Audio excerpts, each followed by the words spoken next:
वाशिम जिल्ह्यातील कारंजा लाड बाबरे कॉलनी येथील रहिवासी भगवान रामकृष्ण पाटील अंदाजे वय 65 वर्ष हे 30 जुलै रोजी नियमितपणे मूर्तिजापूर रोडने सकाळी फिरायला गेले होते। बराच उशीर झाला तरी ते घरी परतले नव्हते।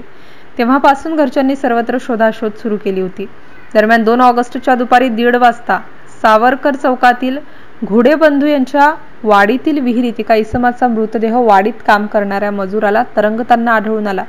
या घटनेची माहिती मिळताच कारंजा शहराचे पोलीस व नातेवाईक घटनास्थळावर पोहोचले। परिवारातील सदस्यांनी हा मृतदेह भगवान पाटील यांचाच असल्याचे सांगितले।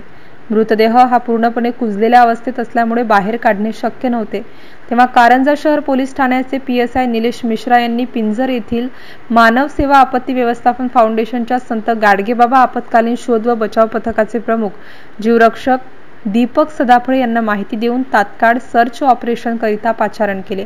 लगेचच दीपक सदाफळे यांनी आपल्या सहकाऱ्यांसह केवळ 20 मिनिटातच हा मृतदेह 40 फूट खोल विहिरीतून बाहेर काढला। MCN न्यूज मराठी करिता विकास ठाकरे, कारंजा।